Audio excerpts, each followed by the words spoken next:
ನೇತ್ರಾವತಿ ಸ್ನಾನಘಟ್ಟದಲ್ಲಿ ಎಸ್ಐಟಿಗೆ ಹರಿದ ಬಟ್ಟೆಗಳ ದರ್ಶನ. ದಕ್ಷ ಐಪಿಎಸ್ ಅಧಿಕಾರಿ ಪ್ರಣವ್ ಮೊಹಂತಿ ಸ್ಥಳದಲ್ಲೇ ಮಂಕಾಕ್ಬಿಟ್ರು.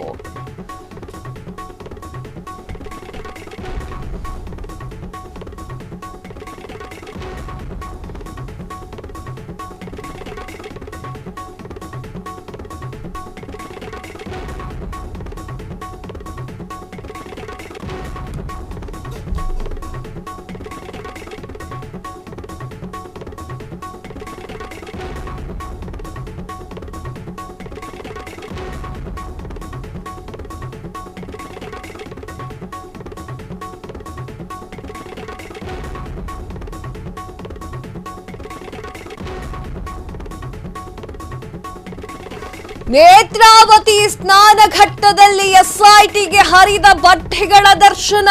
ದಕ್ಷ ಐಪಿಎಸ್ ಅಧಿಕಾರಿ ಪ್ರಣವ್ ಮೊಹಂತಿ ಸ್ಥಳದಲ್ಲೇ DIG Anuchet, IPS Jitendra Kumar, IPS Soumyalatha ಮಂಕಾಗ್ಬಿಟ್ಟಿದ್ದಾರೆ. ಎಸ್ಐಟಿಗೆ ನಿಯೋಜನೆಗೊಂಡಿರುವಂತಹ 20 ಪೊಲೀಸ್ ಅಧಿಕಾರಿಗಳು ಕೂಡ ಮೊಕ್ಕಾಂ. ಪುತ್ತೂರು ವಿಭಾಗದ ಹೆಚ್ಚುವರಿ ಜಿಲ್ಲಾಧಿಕಾರಿ ಸ್ಟೆಲ್ಲಾ ವರ್ಗೀಸ್ ಕೂಡ ಉಪಸ್ಥಿತಿ. 3 ತಹಶೀಲ್ದಾರರು, ಕಂದಾಯ ಇಲಾಖೆ, ಇತರೆ ಸಿಬ್ಬಂದಿಗಳು ಕೂಡ ಹಾಜರು. ಅರಣ್ಯ ಇಲಾಖೆಯ ವಿಧಿವಿಜ್ಞಾನ ಪ್ರಯೋಗಾಲಯ ವೈದ್ಯರ ತಂಡ ಕೂಡ ಹಾಜರು. ಪೊಲೀಸ್ ಇಲಾಖೆಯ ಶ್ವಾನ ತಂಡಗಳು ಕೂಡ ಮೃತದೇಹವನ್ನ ಹುಡುಕಾಟ ಮಾಡುವಲ್ಲಿ ಭಾಗಿಯಾಗಿದೆ. 10 ಕಾರ್ಮಿಕರನ್ನ ಒಳಗೊಂಡು ಶೋಧವನ್ನ ನಡೆಸ್ತಾ ಇರುವಂತಹ ಎಸ್ಐಟಿ ಇಷ್ಟೆಲ್ಲ ಶೋಧ ಕಾರ್ಯಗಳು ನಡೀತಾ ಇದ್ರು ಕೂಡ ಎಸ್ಐಟಿಗೆ ಸಿಕ್ಕಿದ ಹರಿದ ಚಡ್ಡಿಗಳು, ಬಟ್ಟೆಗಳು.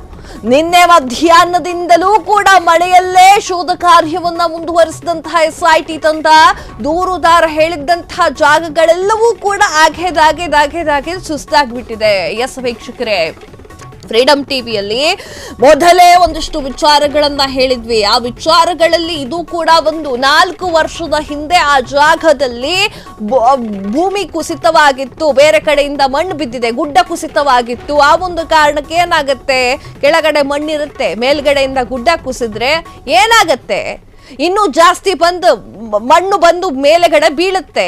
ಈಗ 5 ಅಡಿ 6 ಅಡಿ ಕೊರ್ಕೊಂತ ಕೂತ್ಕೊಂಡ್ರು ಕೂಡ ಆ ಒಂದು ಪಳವಳಿಕೆಗಳು ಸಿಗುವುದು ಕಷ್ಟ ಆಗುತ್ತೆ.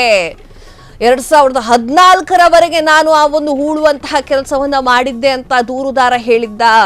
ಎಸ್ ವೀಕ್ಷಕರೇ, ಆವತ್ತಿಂದ ಹೇಳ್ತಾ ಇದ್ದೀವಿ ಏನು ಅಂತಂದ್ರೆ, ಎಸ್ಐಟಿ ತಂಡ ಏನು ಪಳವಳಿಕೆಯನ್ನ ಸಂಗ್ರಹ ಮಾಡಲಿಕ್ಕೆ ಹೋಗ್ತಾ ಇದೆಯಲ್ಲ, ಅದು ಒಂದೇ ತಂಡ ಹೋಗೋದಿಲ್ಲ. ಕಂದಾಯ ಇಲಾಖೆ, ಅರಣ್ಯ ಇಲಾಖೆ, ಪೊಲೀಸ್ ಸಿಬ್ಬಂದಿಗಳೆಲ್ಲವೂ ಕೂಡ ಅದಕ್ಕೆ ಸಾಥ್ ಕೊಡಲೇಬೇಕು. ವಿಧಿವಿಜ್ಞಾನದ ಅಧಿಕಾರಿಗಳು ಕೂಡ ಆ ಒಂದು ಸ್ಥಳದಲ್ಲಿ ಇರಲೇಬೇಕು.